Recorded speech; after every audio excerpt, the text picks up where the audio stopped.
man was sifting through gravel when he suddenly spotted a glimmer, a diamond. Without hesitation, he quickly slipped it into his mouth, hoping no one had noticed. But the supervisor saw everything. He ordered the man to spit it out. Obediently, the man did, and everyone around watched in stunned silence. Standing nearby was another worker, an older black man. Seeing this scene unfold, fear welled up inside him.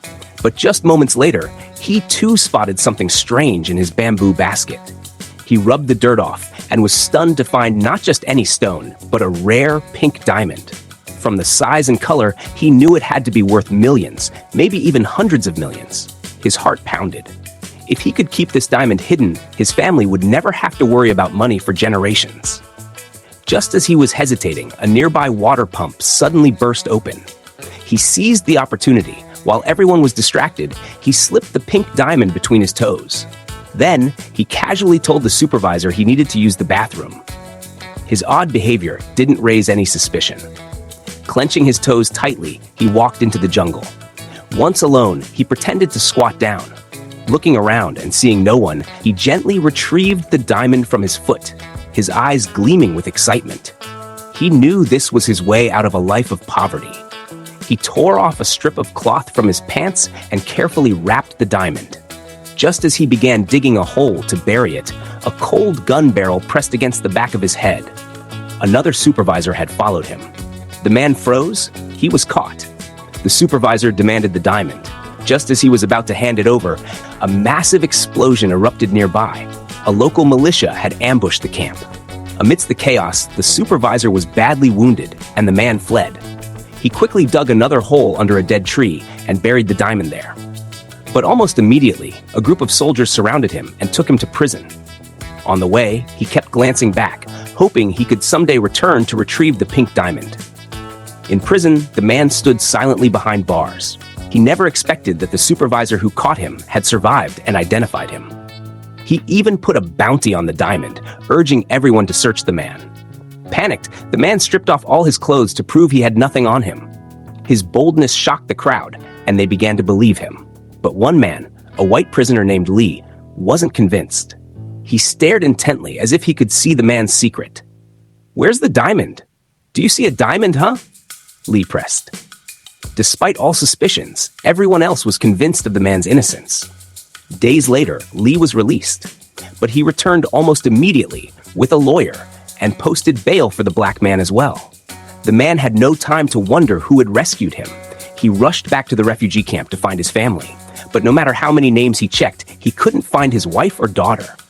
Just as despair took over, Lee appeared again. "I'm the one who got you out," he said. "Now, let's find that diamond together." But the man didn't trust him. In his experience, all white men were dangerous. He knew the moment he was no longer useful, Lee would kill him for the diamond. As tensions rose between them, chaos struck. A group of terrorists attacked the town.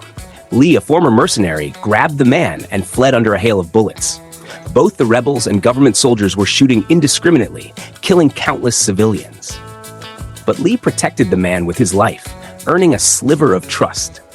The next morning, they headed toward the man's hometown, but soldiers blocked their way.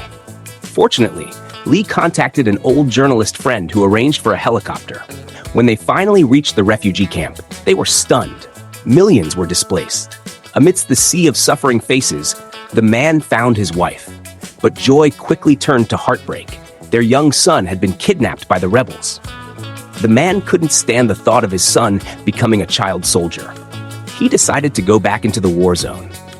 Surprisingly, Lee didn't try to stop him.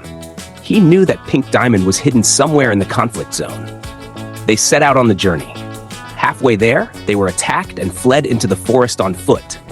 After walking for hours, they reached the old diamond mine. But the area was crawling with militants. Lee suggested calling in an airstrike, but the man refused. His son was still in there. That night, he snuck into the rebel camp alone and finally found his son. But the child didn't recognize him. He screamed, alerting the rebels. By morning, the rebel leader threatened to kill the boy unless the man dug up the diamond. Just as the situation became hopeless, military helicopters appeared and launched a surprise attack. In the chaos, the man killed the rebel leader and Lee rescued the boy.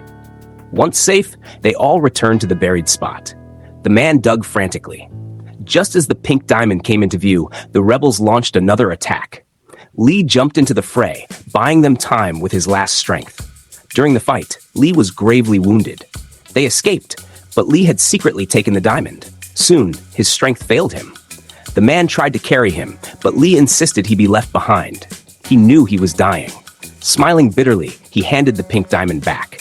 Then, he gave the man a journalist's business card, asking him to take care of his story.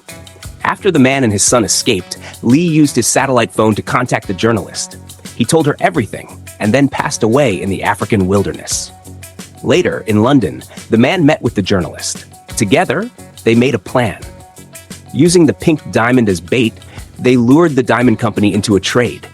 The journalist secretly filmed the deal, then uploaded it online, exposing the company's dark secrets. The man then stood in court as the key witness, revealing the horrific truth. Open quote, "Every diamond from Africa comes soaked in the blood of innocence." Close quote. These diamonds, so beautiful, so prized, were called blood diamonds. The movie was based on real events, and many viewers said afterward, "I'll never buy a diamond again.